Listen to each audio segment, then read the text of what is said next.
Tonight on Connecticut's news station, we're days removed from the rainstorm, but the waters keep rising on Connecticut's rivers. We'll tell you why recreational boaters face bigger troubles in the coming days. A legal push fails to allow guns in Connecticut state parks and forests. We're hearing from our state's attorney general about the judge's ruling tonight. You're ignorant. I don't sexualize children. That's ignorant.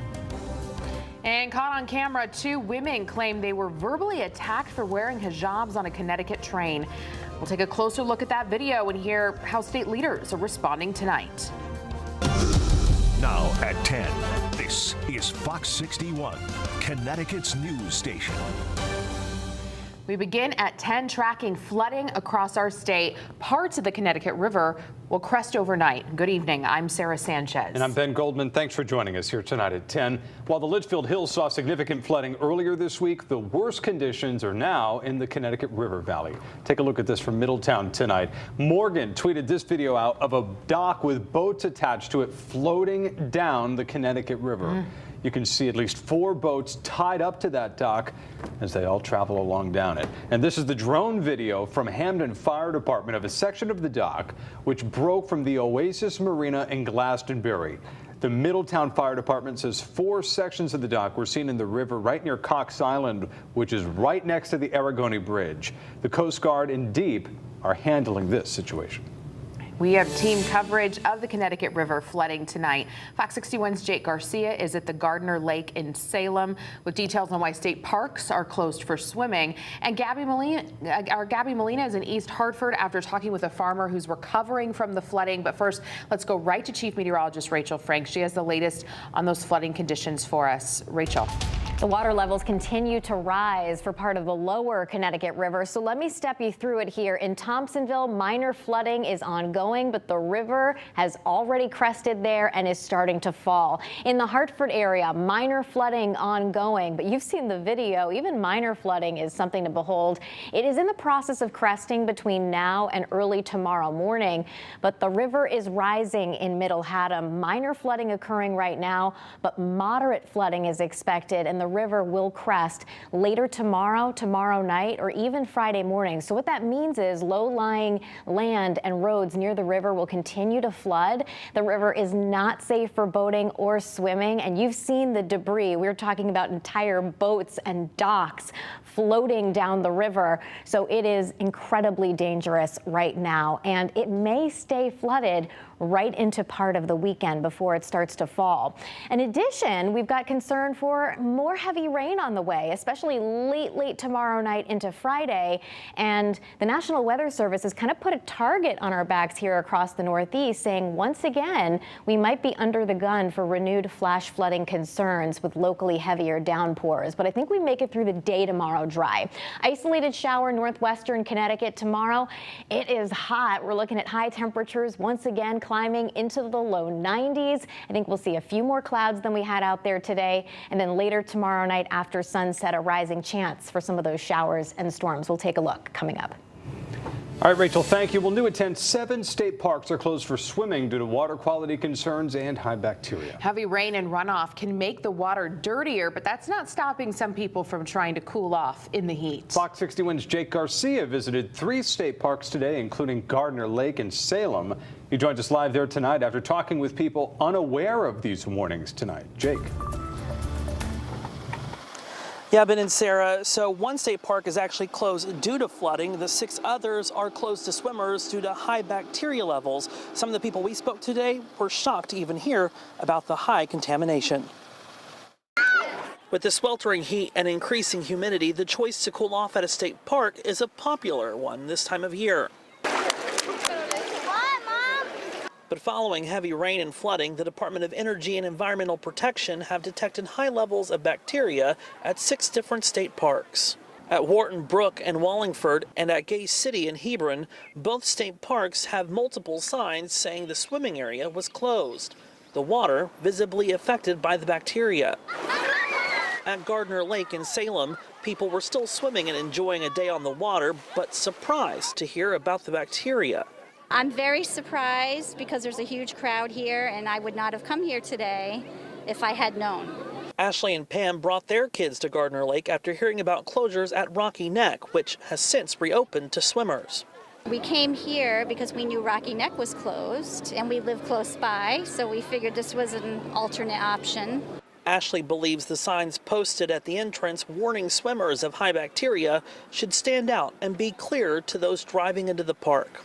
They need to be putting signs out because there's a lot of kids out here and that's just not safe for anybody. Deep says the bacteria detected in the water samples do not cause disease, but do contain high levels of bacteria. After speaking with us, Ashley and Pam decided to leave the state park while others stayed in the water.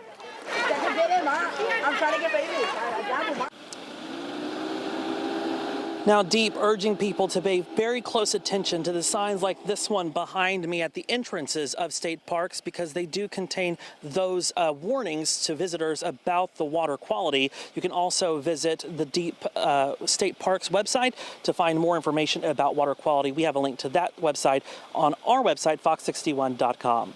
Live in Salem, Jake Garcia, Fox 61, Connecticut's news station. Right. Thank you, Jake. Well, new at 10, a farm in Glastonbury is right along the Connecticut River, and the same farm had many of its crops washed away this week. Fox 61's Gabby Molina is in nearby East Hartford to show us the damage. She asked the owners how they're hoping to recover.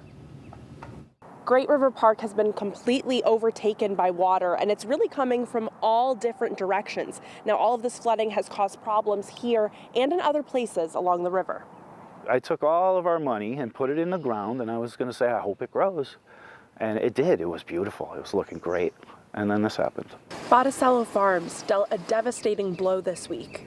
Located along the Connecticut River in Glastonbury, almost all of the crops are now underwater because of flooding. I came down this morning and we're buried. This is unprecedented in July. I mean, we just started picking stuff. And what do? Tony Botticello says they grew about 120 acres this year. About half of that is corn. Some of it that's on higher ground may be able to be salvaged. Out of 60 acres, if I end up with 30, I'd be pretty happy with that. I don't know if it's going to happen, though.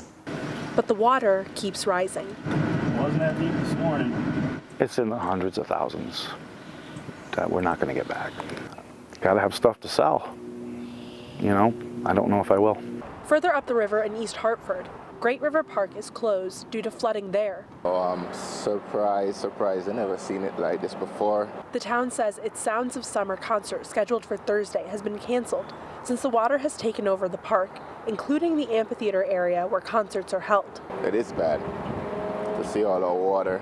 You can't even see the bridge jetty, so it is pretty bad. And with more rain in the forecast later this week, there is concern about what that could mean. More rain coming on Friday, so who knows? Might be bigger flooding somewhere else. The town of East Hartford says that crews will be here on Thursday and Friday to start the cleanup process once the water levels start to recede. In East Hartford, Gabby Molina, Fox 61, Connecticut's news station. Thank you, Gabby. Whether it's flash flooding or hot temperatures, stay up to date by downloading the free Fox 61 News app. There you can find live radar conditions, hour-by-hour forecasts. It's also a great resource for breaking news and traffic conditions all across Connecticut. New at 10, a New London man is facing 10 charges tonight accused of domestic violence. Police say 34-year-old Derek Bennett, living in Philadelphia, assaulted his girlfriend and pointed a gun at her. The woman suffered minor injuries. Officers closed down Amity Street this morning. They eventually found Bennett near Bank and Golden Streets. He's being held on a $250,000 bond, and his arraignment is scheduled for tomorrow. Well, new at 10 tonight, a Brookfield man is dead after a hit-and-run crash on Cape Cod. It happened on Route 6 in the town of Wellfleet just after 9:30 Monday night. 59-year-old Jeffrey Richardson died from his injuries at Cape Cod Hospital yesterday. Massachusetts State Police and the Barnstable County Sheriff's Office are investigating.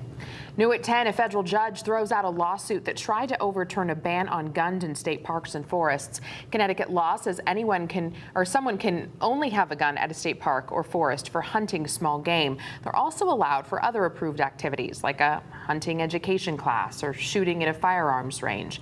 But those can only be done at times approved by DEEP, and a permit is required. The suit claimed the rule violated the Second Amendment. In a statement, Connecticut Attorney General William Tong agreed with the lawsuit's dismissal. And in a statement, Attorney General Tong says in part, quote, "This decision protects our ability to safely enjoy our state parks and forests. Caught on camera tonight, a TikTok video showing what two women are calling a verbal attack by another passenger on the CT Rail's Hartford line. The women claim that they were targeted for wearing hijabs. You're ignorant. I don't sexualize children. That's ignorant. Well, the TikTok caption claims that the woman shouted at another woman and her mother, talking about white supremacy and racist comments about foreign exchange students. The CT Rail conductor eventually tells that woman to get off the train. The conductor did a fantastic job of stepping in and protecting the passengers on the train. Hate speech, racist comments, incendiary words has no place in our society, certainly no place here in Connecticut on our public transportation system. The woman accused of verbal abuse has not been charged with any crime. The conductor reported the incident to his supervisor, but the woman who posted the video has not filed an official complaint. Well, tonight, Wolcott police need your help finding a car suspected in a hit-and-run crash. This crash happened on Wolcott Road. Take a look here. Investigators believe the car is a Scion.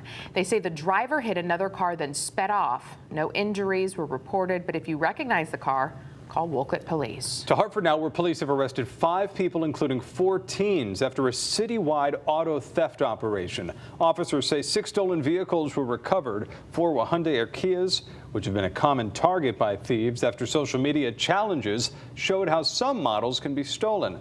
Police say the city has free steering wheel locks for certain models to prevent thefts like these.